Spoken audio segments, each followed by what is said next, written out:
Hello, my name is Kristina Varaksina. I'm a photographer based in London.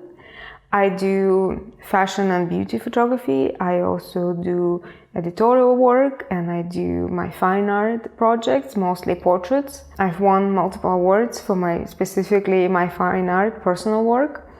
And I've been published in many magazines like The Telegraph or Harper's Bazaar. And you can also see my commercial work. So yeah, I'm kind of, branching in many different fields.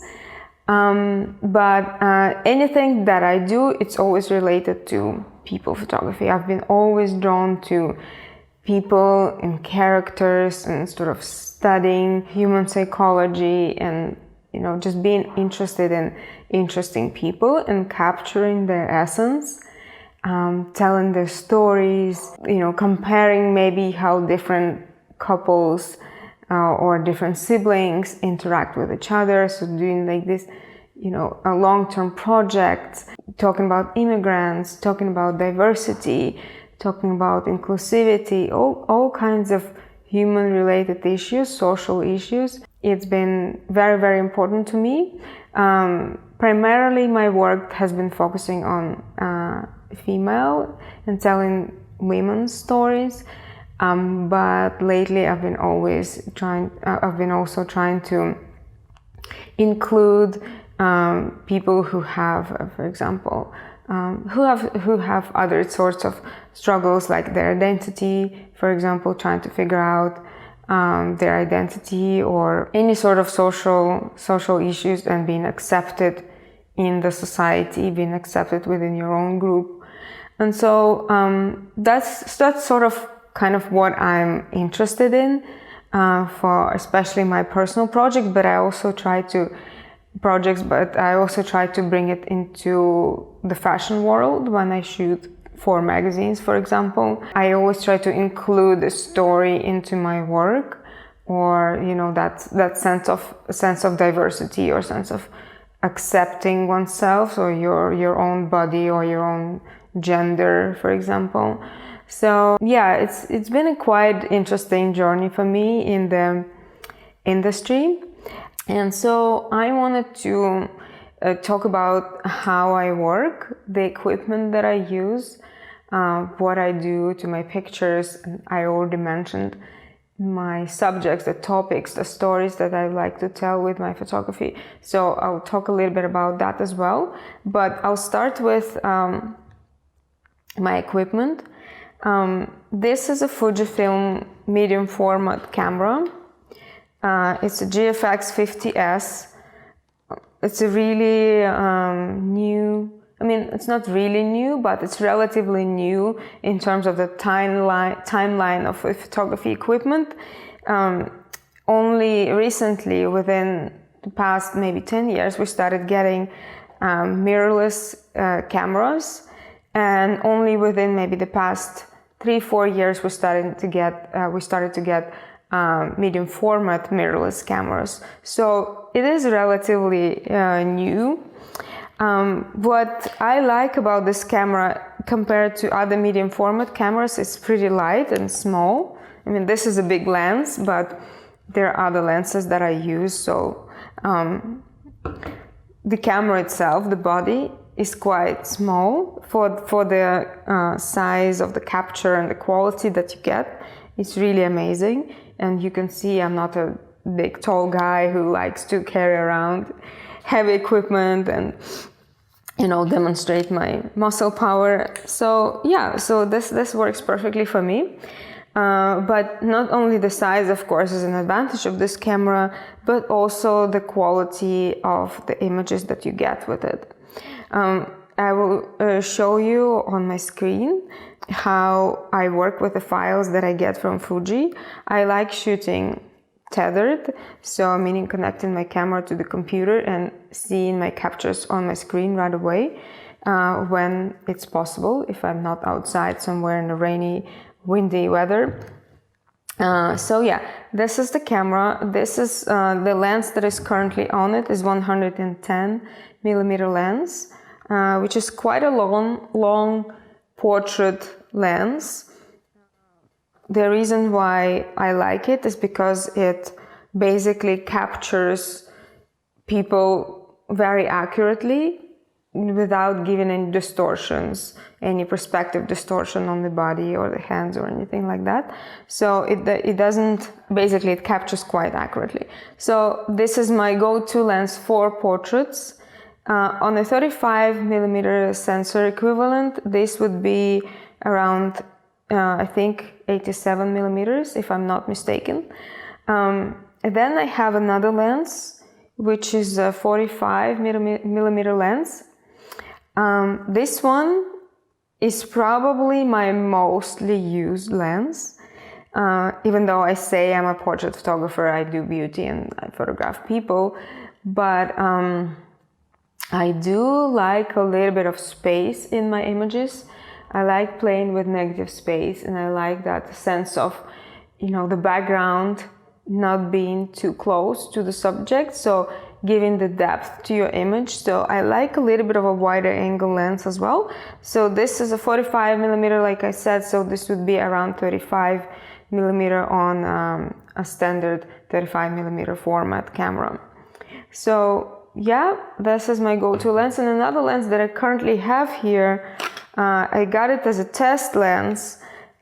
This is an even wider angle lens. This is 30 on the medium format again, so it's about 23mm, if I'm not mistaken. You can convert it, but yeah, it's a wider angle lens, and it gives you even more distortion if you like playing with, when you're photographing people, if you like playing with distortions and angles, like for example when you have a hand to your camera and it's much bigger than the subject's face, or you distort the model's body when they're moving.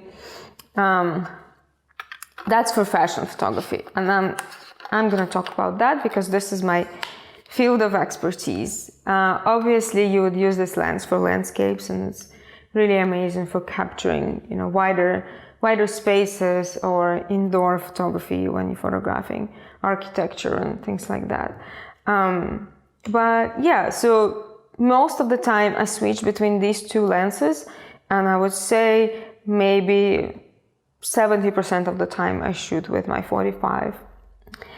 Yeah, so let me show you some of my work, and I'll talk about how I captured it, and I will also take you into one of my shoots and will tell you how I usually work on set with models, with teams, when I collaborate with other people.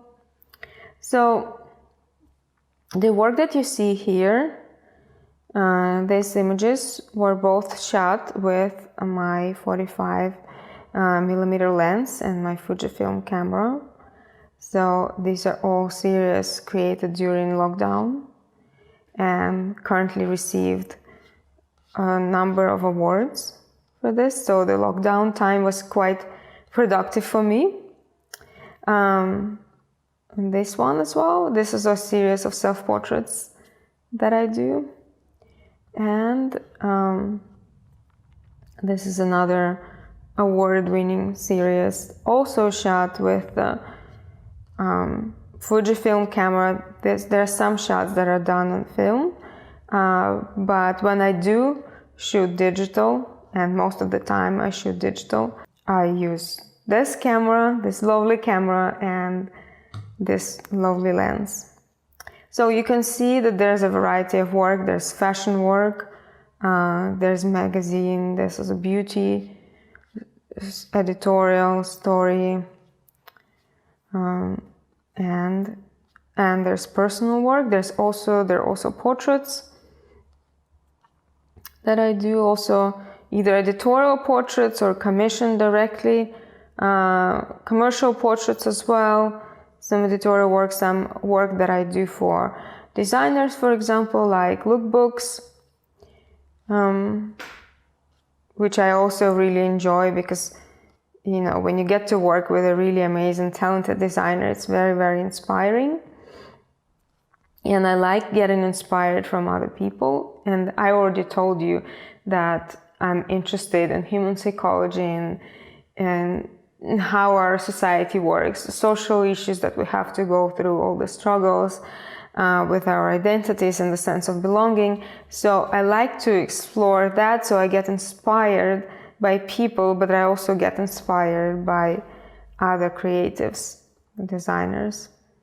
This is a story I also shot for kids magazine, Kids Wear magazine, Kids Fashion. Yeah, so this is primarily the work shot with Fujifilm. Let me show you how my workflow usually goes. So I'm gonna take you to Capture One. Like I said, I mostly shoot with my camera. If it's a digital camera, I mostly shoot tethered. So I used Capture One software for that. So I'm gonna connect my camera to my computer and show you my workflow. So this is how my setup looks in Capture One. So right now my camera is connected via the tether cable here, and I'm gonna turn it on so we can see all the camera settings in the software. So currently you can see that's Fujifilm GFX 50S. And the settings that I'm currently using for this particular shoot, for example, and I can set where this capture is going to go, the location, and other settings if I want to apply any adjustments to my images as I shoot. What is really interesting about Fujifilm, and that's not only an idea behind this camera, but behind most of the Fujifilm cameras, is the film presets that you can use as you shoot. So I'm going to show you where you can find that in the software, unless you want to just set it up in camera. So if you go to Base Characteristics on your Tonal Adjustments tab, you will see the ICC profile. This is your camera, by default the software figures out what the camera that you use, then applies the profile to it. So it's Fujifilm GFX 50S, but then you can see here that drop down list of different names here. So it says curve over here, and so automatically it applies an auto curve, and so this is going to be specific to the camera that you're using, but I believe Fujifilm has the same presets for all their cameras, for all their digital cameras, so you can apply a certain look as if you were shooting on a Fujifilm, like an actual film camera with a specific type of film. So these are the film presets that I really like, because then you can either set it in camera as you go and kind of see what look makes more sense with the lighting, with the character of your subject. And it's really a lot of fun, because even though if you're going to do some post-production afterwards and add more contrast or more saturation or less saturation and play with the skin tones and things like that, but the film look will give you like a basis of what it can look like, your capture, your story. You can try different film looks and see, oh, I like the contrast in this one, or I like the cool tones in that one, and it really reflects the character of the story. It really emphasizes something. So I like trying different film looks, and you can set it up in the software, afterwards. So you can see there are some black and white films, and there are some color film presets. And they all create this really distinctive look. So it's all based on the Fujifilm's actual films. And it's really a lot of fun, especially when you're shooting, for example, some portraits or some documentary work or something that is not, meant to be retouched or meant to be spent too much time in post-production. So you just apply one preset, and your whole shoot whether you spent a day outdoors documenting an event, for example, or doing some portraits, or doing some behind the scenes, for example, you can have just one consistent look throughout your pictures, even though maybe your lighting wasn't that consistent, if you're outside, the light changes, or, for whatever reason, it will give you more distinct, more consistent look, rather than just giving the client or the magazine, for example, given the raw files as they are. You can just quickly apply this certain look and it looks really already with the character quite professional. So so that's what I like to do sometimes, just play around with different film presets in the curve setting over here. And so what I really like about Fujifilm as a camera and as a technology is the ability to capture a much wider range of tones, dynamic range as we call it, and also range of color. So I will show you an example. So this is the beauty shoot I recently shot with my team, and I will show this image as an example. So for example, if I go to my tonal adjustments here in high dynamic range, and for example, you see this image is backlit, and there's a lot of light coming from behind the model, and there's a soft light from the front. So her hair or some of the darker elements get very dark in the shadow. So if I wanted to open up the shadows and give more details, compared to other cameras, when you start opening up the shadows, when you pull the shadow slider to the right, you will see very quickly a lot of noise. It just doesn't look right. So I'm gonna zoom in and you can see. So this is no adjustment, 0. And then I'm gonna start opening it up. So this is 50% now.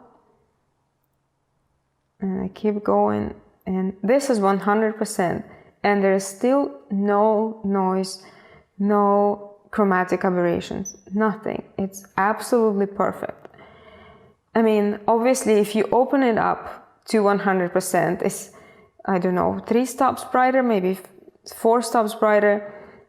Actually, don't quote me on that, but what I'm saying is it's way too bright, so your image is not going to look natural. But what I'm saying is if you, for some reason, underexpose the picture and you need to open up those shadows, all the details are here, nothing is lost.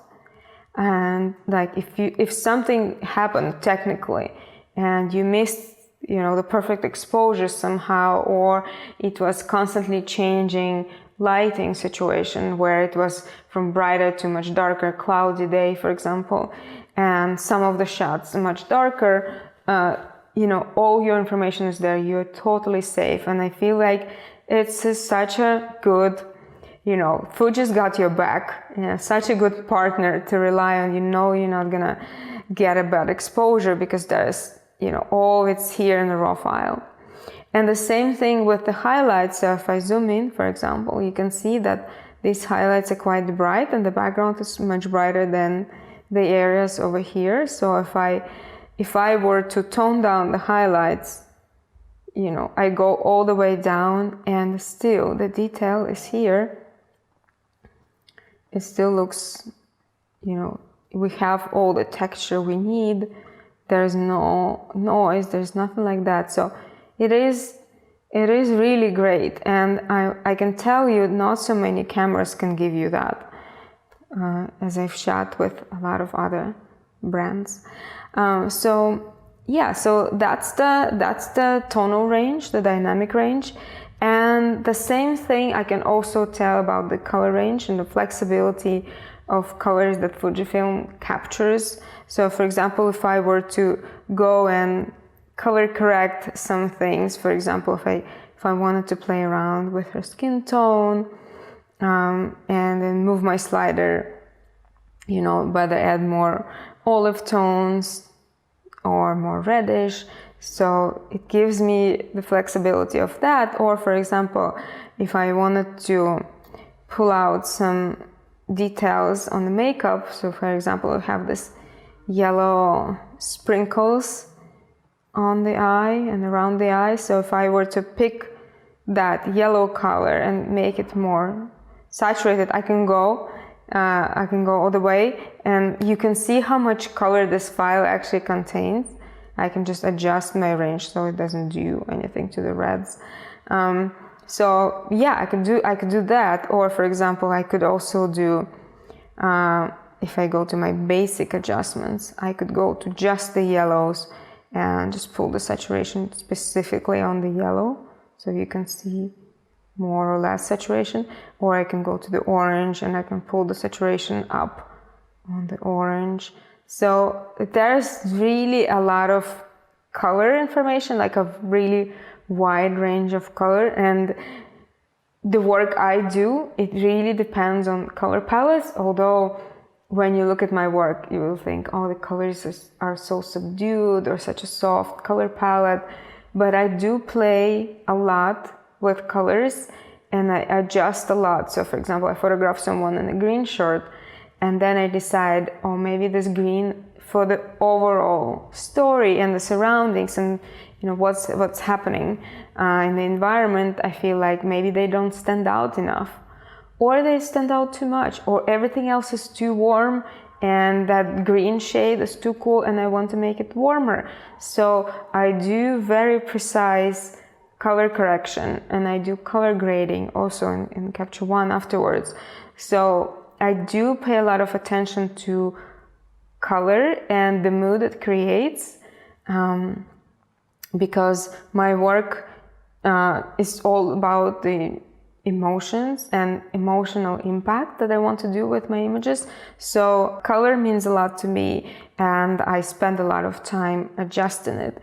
So Fujifilm provides me the necessary tools and the necessary range to play with. So the image that we're currently looking at is actually a part of a recent beauty shoot that I did in collaboration with my team.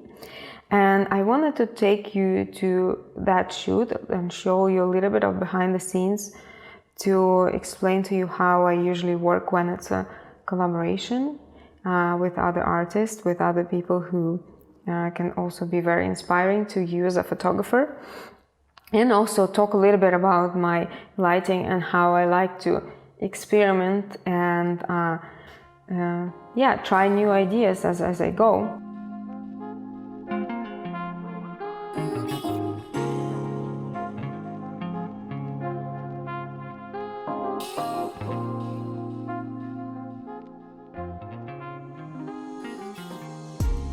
This story was born out of collaboration with a makeup artist who had this idea about all these nature elements, insects and plants and things like that. So to base the makeup on these other elements, but sort of not in a direct way, but more in an abstract, deconstructed way. And then I did some sketches.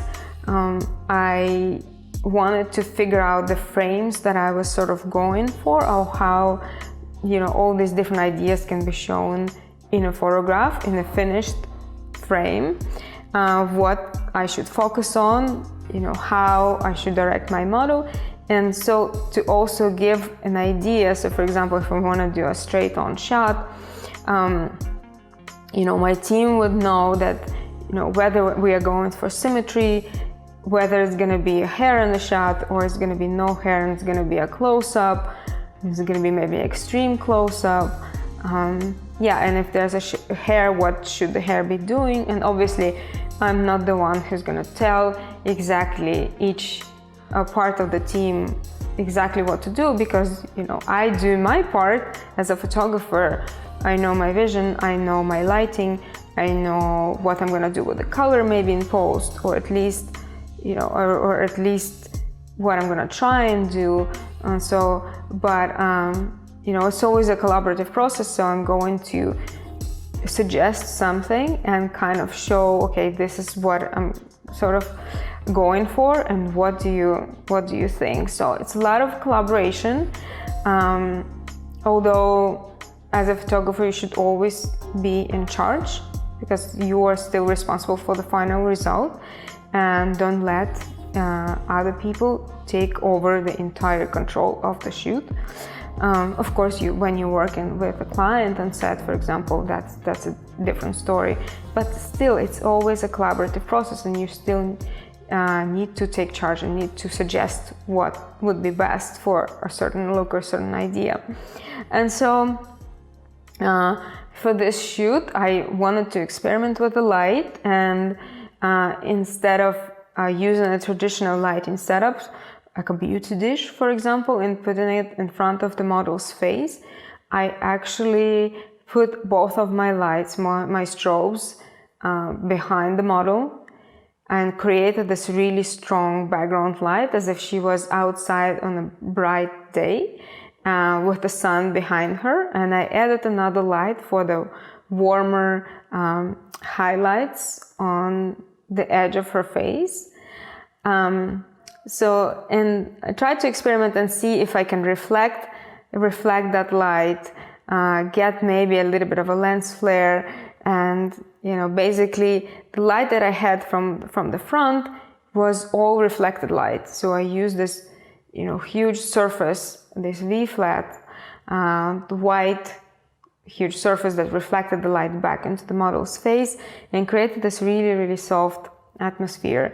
And to me, it was a little bit refreshing, because there's not so much of this type of light used in beauty photography, as well as in portraiture, really, unless you shoot outside and it's more of a lifestyle type of pictures, but not so much in studio when you are especially photographing makeup. And so, yeah, that's what I wanted to experiment with.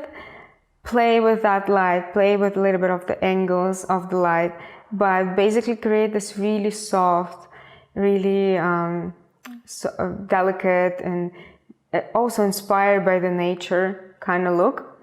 And when I do my lighting, I like to combine different light sources and also different color temperature of light. So for example, I would mix a window light and a strobe, or a strobe and continuous warm light, ARI, like in this case of this shoot, which is much warmer than my strobes. So I like playing with a different color of light because it gives a little bit of more depth to an image. And then, I might take it further in post-production and add, if it's a cooler light, I add a little bit of blue to it, or if it's a warmer light, I will make it even more reddish in certain areas. So it gives me an opportunity to play and create something unique every time I shoot. And then another important element of any shoot, or maybe the most important element, is your interaction, not only with the team, but specifically with the subject who you're photographing, whether it's a professional model, someone who is just starting out, an actor, or just a regular person that you are hired to photograph. And so it's always, the very important task to, as a portrait photographer especially, what makes one portrait of a person different from another taken by a different photographer is a personality of the photographer. And I always try to find, my way of communicating with my subjects. I like talking to them. I like getting to know them, if I have time especially, getting to know them a little bit better while they're, for example, doing hair and makeup. I would like to get closer to them and understand who they are, what kind of personality they are, to really reflect. So I don't push them as I shoot. I don't push them into a different direction. Instead, I sort of open them up to the camera. And of course, as a photographer, you always bring yourself into the picture. So that's what makes it different, right? So someone maybe with a more, outgoing, very dynamic personality, someone who's into maybe street culture and, more edgy or punk culture and things like that. So that will show in the photos versus when someone is, very soft and delicate and calm, very reserved. So, your personality will show in the photos no matter what. And you better learn how to use it well, how to sort of, use your stronger parts and to make it go together with the concepts that with the stories that you're telling, with the concepts that you're creating. So I think it's very important to really look introspectively, understand who you are, and reflect that in your photography, because when you're trying to be someone who you're not gonna go far with this style of photography. You really need to be, you need to find your inner voice, what you are about. If you are into, hiking or mountain climbing or cycling, or you are into French cinema, or whatever your interests are, this is what makes you who you are. And you can think of what how it can be reflected in your photography, in any visual art actually that you are creating. So, and that's what I try. I've become conscious of many years ago, and so that's what make my style consistent, and that's how I also interact with my subjects, and that's how I pull out certain traits of personality out of them. And so that's how it works for me. But if it's a commercial shoot, or if, for example, a beauty shoot, there are obviously some key objectives, the things that we are going for. So that's a little bit more sort of structured. So maybe it's not so much about your own personality, but it's an overall character of the shoot, like whether the model should be more edgy and intense, or he or she should be more soft and calm or confident. Like, obviously that would, the type of the story will dictate the overall mood, and you will try and get it out of your model. But at the same time, you still need to understand what your model is capable of, so you're not pushing too far.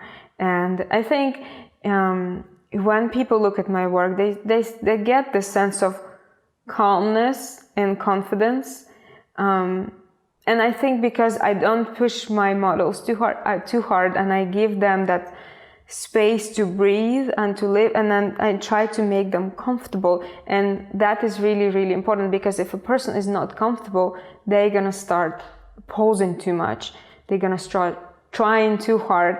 And the harder you try, it doesn't matter if it's a super professional model or someone who is the first time in a photo studio, it's gonna look not appealing to the viewer. The viewer is not gonna believe it. They're not gonna spend too much time looking at this picture, because it is obviously fake. It's set up for the camera, so you don't see any realness in it, and so you don't want to believe it, and you don't want to look at it any longer. So even if it's a commercial shoot, I think you should try and strive for that unique sort of personality and realness in the picture. And so that's what I try to do when I direct my models.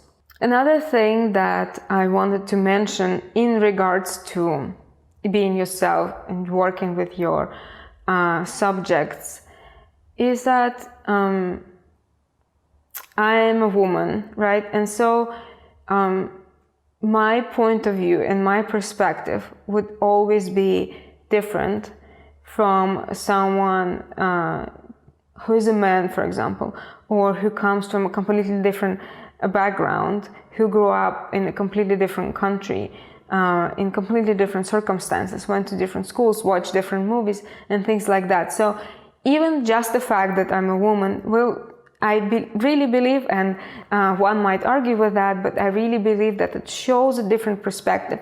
In photography nowadays, we have a lot of, as we call it, male gaze type of images.